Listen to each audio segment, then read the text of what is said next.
বাংলাদেশে আশ্রয় নেওয়া রোহিঙ্গাদের মধ্য থেকে প্রথম ধাপে 1,80,000 জনকে মিয়ানমার ফিরিয়ে নেয়ার উপযুক্ত বলে ঘোষণা দেয়ায় রোহিঙ্গাদের মধ্যে উচ্ছ্বাস দেখা দিয়েছে।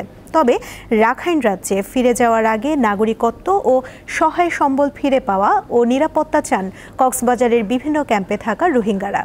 থাইল্যান্ডের ষষ্ঠ বিমস্টেক শীর্ষ সম্মেলনের ফাঁকে গতকাল এক বৈঠকে মিয়ানমারের উপপ্রধানমন্ত্রী ও পররাষ্ট্রমন্ত্রী ইউ থান শোয়ে বাংলাদেশের প্রধান উপদেষ্টার উচ্চ প্রতিনিধি ডক্টর খলিলুর রহমানকে রোহিঙ্গাদের ফিরিয়ে নেয়ার বিষয়টি নিশ্চিত করেন।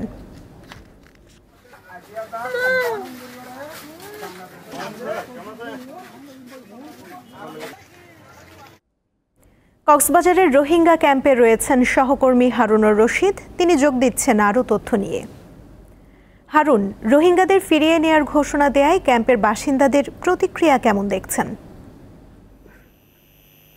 সুমনা, আপনি জানেন যে গতকাল বিমস্টেক সম্মেলনে ডক্টর ইউনূসের প্রতিনিধি এবং মিয়ানমারের উপপ্রধানমন্ত্রীর সাথে বৈঠক করে সেখানে বাংলাদেশের আশ্রিত প্রায় 1,80,000 রোহিঙ্গাকে নেওয়ার জন্য তারা সম্মত হয়েছে মিয়ানমার কর্তৃপক্ষ। এ অবস্থায় মিয়ানমারের বিভিন্ন ক্যাম্পে তারা অনেকে আনন্দ উল্লাসে মেতেছে এবং অনেক উৎসাহ প্রকাশ করেছে তারা এতদিন পরে হলেও মিয়ানমার ফিরে যেতে পারবে। তবে কথা থেকে যায় যে তারা ভাবছে মিয়ানমার যে ঘোষণা দিয়েছে অত্যন্ত সাধুবাদ জানিয়েছে, তারা সন্তুষ্ট প্রকাশ করেছে।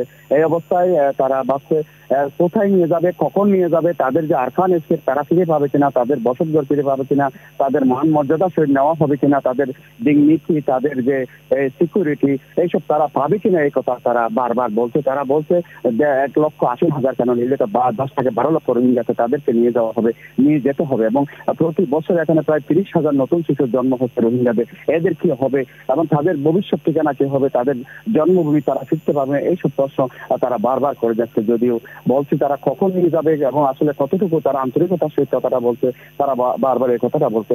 তারা সন্দেহ প্রকাশ করছে এই কথাতে, তারা বিশ্বাস করতে পারতেছে না তারা আদতে ফিরে যেতে পারবে কিনা। তবে তারা বিশ্বাস করছে, তারা আশ্বস্ত হতে চায় তারা নিয়ে যাবে, এতে খুশি, এতে সন্তুষ্ট প্রকাশ করছে।